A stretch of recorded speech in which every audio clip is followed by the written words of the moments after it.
In the year 725, in a monastery on the wind-scraped coast of Northumbria, a monk named Bede sat writing a treatise on the reckoning of time.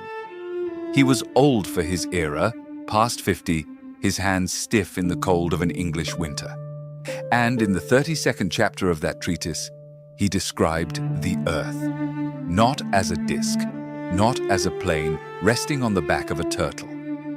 He wrote that the earth was not like a shield, circular and flat, but rather like a ball. He used the Latin word pila, a ball. This was not controversial. This was not a daring claim whispered to a few trusted students. It was a standard observation, written plainly, copied across Europe for the next 8 centuries without anyone blinking. So here is the question this script will answer. If a monk in northern England in the 8th century knew the earth was round, and every educated person after him knew it too, then who decided that medieval people were ignorant? And why did we believe them? The answer is not medieval. The answer is modern. Almost every widely believed fact about the Middle Ages, that people never bathed, that spices covered rotten meat, that knights were helpless in their armor, that chastity belts locked women's bodies, that everyone died at 30, was invented after the Middle Ages ended. Each myth has a birth date, an author, and a motive. And those motives tell you more about the people who invented the lies than about the 1,000 years they lied about. Start with the flat earth, because it is the most spectacular fabrication. 500 years after Bede, around 1230, a scholar named Johannes de Sacrobosco wrote a textbook called De Sphæra Mundi, on the sphere of the world. It opens with proofs that the earth is round. Ships vanish hull first over the horizon. Different stars are visible from different latitudes. The shadow the earth casts on the moon during a lunar eclipse is always curved. This textbook was used in European universities for 300 years. Thomas Aquinas, writing in the 1260s, treated the sphericity of the earth as so obvious he used it as a throwaway example in the Summa Theologica to illustrate how different sciences examine the same fact from different angles. He did not argue for a round earth. He assumed it, the way you assume gravity. So where did the lie come from? Washington Irving's desk, New York City, 1828. Irving was writing a biography of Christopher Columbus, and he needed a dramatic scene. So he invented one. In Irving's telling, Columbus stands before a council of ignorant Spanish churchmen who insist the earth is flat. And Columbus, bold, rational, modern, argues that it is round. It is a wonderful scene. It is also completely fabricated. The actual debate before the Talavera Commission was about the size of the earth, not its shape. Columbus believed Asia was much closer than it actually was. His critics were better mathematicians. They were right. He was wrong. He got lucky because there happened to be 2 continents in the way. Irving's fiction might have remained a novel's embellishment, but it arrived at exactly the moment the 19th century needed it. In 1874, John William Draper published his History of the Conflict Between Religion and Science. In 1896, Andrew Dickson White, the co-founder of Cornell University, published A History of the Warfare of Science with Theology in Christendom. Both men seized the flat earth myth as proof that the medieval church had suppressed knowledge and that rational science had rescued humanity from religious darkness. The historian Geoffrey Burton Russell surveyed the entire Western intellectual tradition and concluded in 1991 that with extraordinarily few exceptions, no educated person in the history of Western civilization from the 3rd century BC onward believed the earth was flat. The biggest lie about the Middle Ages was not told in the Middle Ages. It was told in a comfortable American study with a globe sitting on the desk. Now imagine you are standing in Paris, not the Paris you know, the Paris of 1292. It is loud, dense, and alive. Horses on mud streets, the bells of 100 churches, the shouts from market stalls along the Seine. And somewhere in the warren of narrow streets, you can hear splashing. You can smell wood smoke and heated water and something faintly herbal. You are walking past one of the city's public bathhouses. There were at least 32 of them that year. We know because the tax rolls survive. 32 licensed, taxed, regulated establishments where Parisians went to wash. German towns had even more. The Badstuben of Würzburg, Vienna, Nuremberg, regulated by municipal ordinance, with set hours, set prices, published rules of conduct. You sat in a wooden tub, not porcelain. Someone might set a board across the rim and serve you a small meal while you soaked. Linen cloths for drying, tallow candles for light, because windows were small and glass was expensive. It was warm, communal, and entirely ordinary. The era that actually stopped bathing was the one that came after. When syphilis swept through Europe, beginning in the 1490s, public bathhouses were shuttered as sites of disease and prostitution. Then, in the 16th and 17th centuries, the Renaissance and early modern period, not the Middle Ages, a new medical theory emerged. Water, physicians warned, opened the pores of the skin. Disease entered through open pores. Therefore, bathing was dangerous.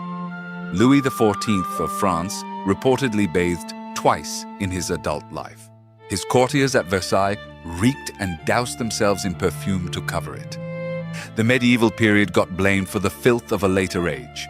The irony is almost too clean. If the bathhouse myth survives on vague disgust, the spice myth survives on a kind of logic that feels right until you think about it for 10 seconds. The claim goes like this.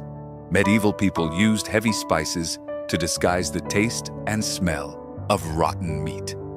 It sounds plausible. It sounds medieval. And it collapses the moment you ask one question. How much did spices cost? Pepper, cinnamon, cloves, nutmeg. These were not local herbs. They traveled thousands of miles, from the Moluccas, from India, from Southeast Asia, through Arab intermediaries, across the Mediterranean, up through Venice or Genoa, and finally to the markets of London or Paris. A small quantity of pepper could cost a laborer's daily wage. Cinnamon and nutmeg were dearer still. Saffron was worth more by weight than gold. If you could afford cinnamon, you could buy the freshest meat in the market. If you could not afford fresh meat, you certainly could not afford to season it with one of the most expensive commodities on earth. But you do not have to argue from economics alone. A household manual survives from Paris, written in 1393 by an elderly bourgeois husband for his young wife. It is called Le Ménagier de Paris, and it contains recipes, dozens of them.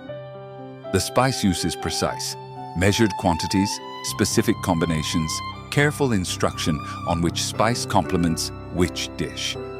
This is not desperation. This is cuisine. These are people who valued layered flavor, sweet, savory profiles, the kind of cooking that a modern chef would recognize as sophisticated. Meanwhile, London's municipal ordinances required butchers to sell meat in designated, inspected locations. Fines for selling putrid goods are recorded.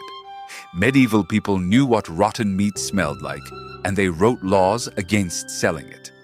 They were not throwing cinnamon at it and hoping for the best. If you have ever been to a European museum and paused at a glass case displaying a heavy iron contraption, a locked belt, crude and riveted with a small placard reading Medieval 13th Century, you were looking at a lie. Not a medieval lie, a Victorian one. Albrecht Classen, a scholar at the University of Arizona, published the most thorough academic study of chastity belts in 2007. He traced every known reference, every supposed artifact, every illustration. The earliest image appears in a military engineering manuscript from around 1405, Conrad Kieser's Bellefortis, alongside fantastical war machines and joke devices. Scholars treat it as satire, not engineering. The medieval literary references that mention chastity belts are allegorical or comic. None describe an actual device in actual use. The supposed artifacts in museums, the ones in the British Museum and the Musée de Cluny in Paris, have been redated through metallurgical analysis. They are 18th and 19th century. The Victorians made them, displayed them, labeled them medieval, and used them as evidence that the Middle Ages were barbarous. Think about what that means. A culture obsessed with controlling female sexuality fabricated a device, projected it 1,000 years into the past, and said, "Look how barbaric they were." The chastity belt is a mirror, not a window. It shows you the Victorians, not the Middle Ages. Now picture a man in 60 pounds of steel plate standing in a field in 2011. He is at the University of Leeds, and he is wired with sensors measuring his oxygen consumption, his heart rate, the energy his body spends with every step.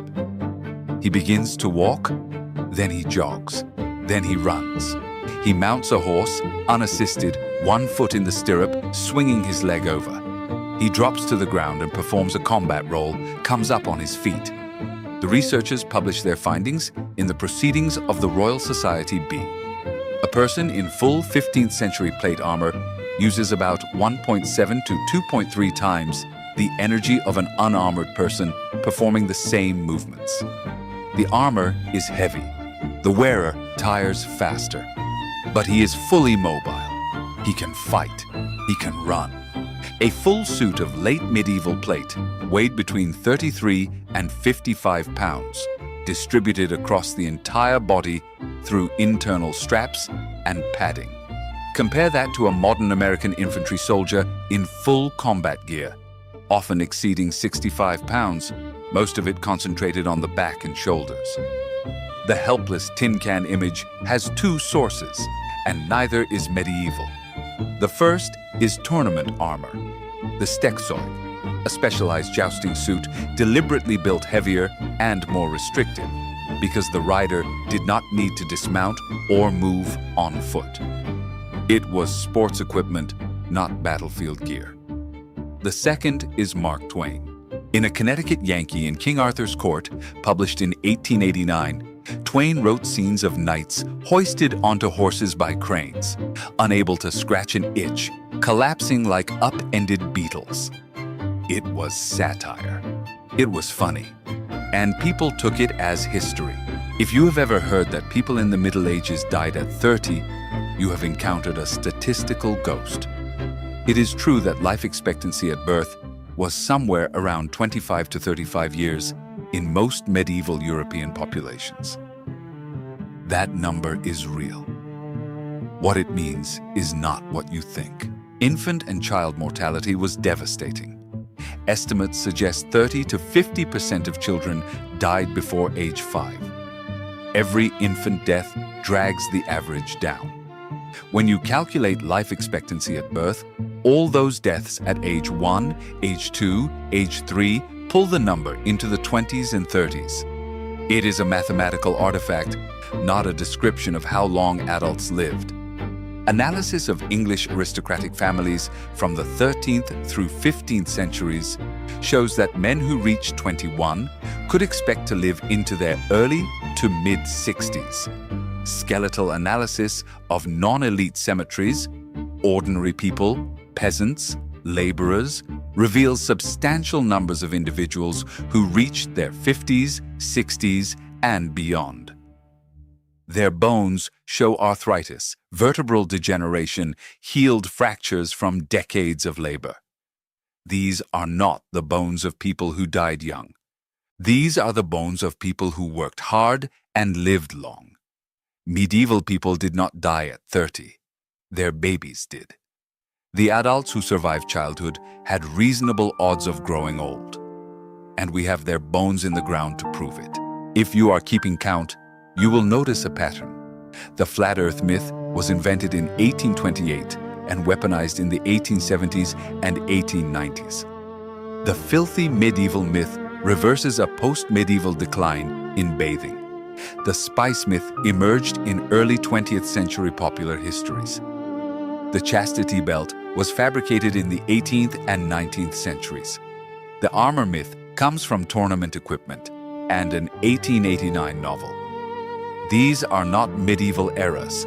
These are modern inventions. And the pattern holds deeper. The claim that the medieval church suppressed science and learning comes from the same two 19th century books, Draper's and White's, that popularized the flat earth myth. The reality is that the church built the university system. Bologna, around 1088. Paris, around 1150. Oxford, teaching from the 1090s. Roger Bacon, a Franciscan friar, advocated for experimental method. Robert Grosseteste, the Bishop of Lincoln, developed early ideas about scientific inquiry. Albertus Magnus, a Dominican, produced works of natural observation on botany, mineralogy, and zoology that are rooted in direct examination of the world. The historian Edward Grant argues that the Church's institutional support was essential to the survival of natural philosophy in the West. Were there constraints?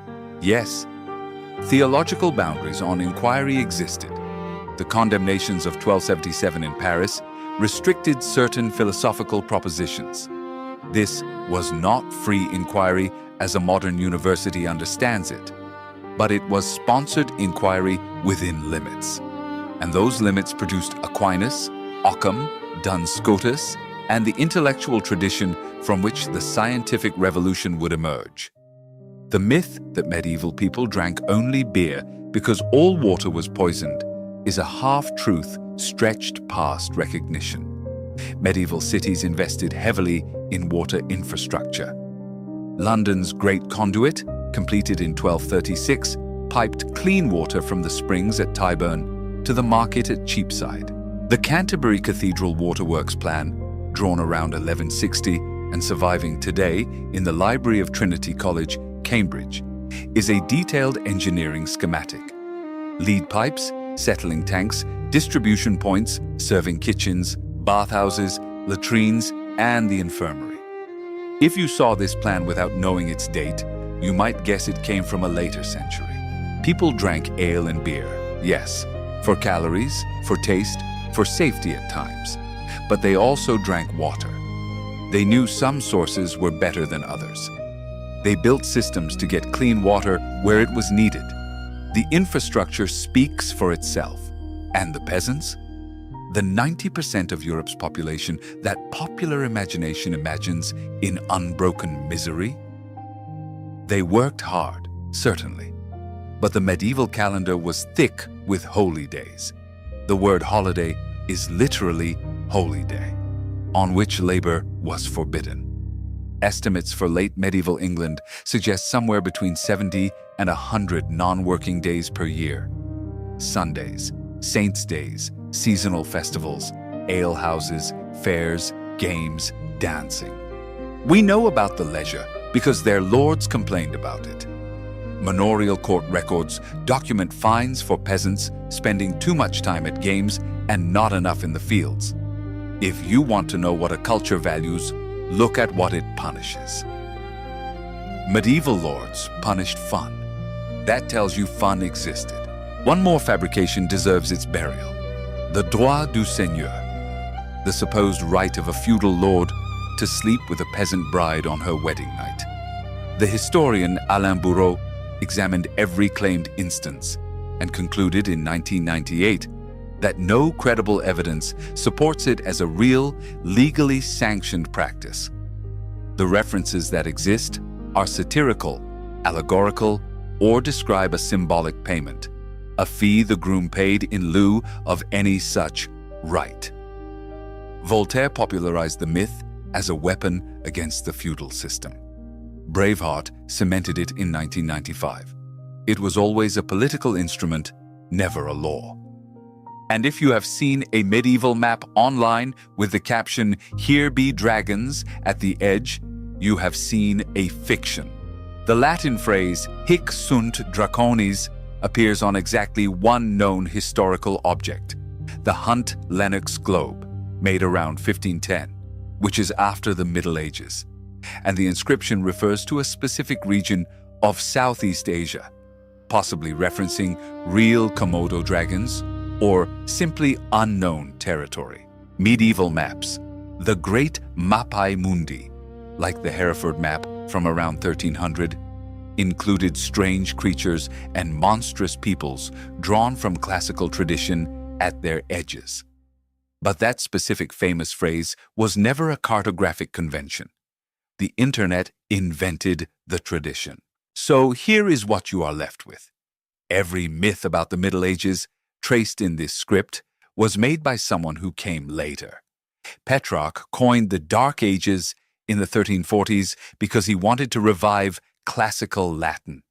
The Reformation needed Catholic Europe to have been foolish. The Enlightenment needed reason to be rescuing someone. Washington Irving needed a dramatic scene. Draper and White needed religion to be the enemy of science. The Victorians needed the past to be savage, so the present could be civilized.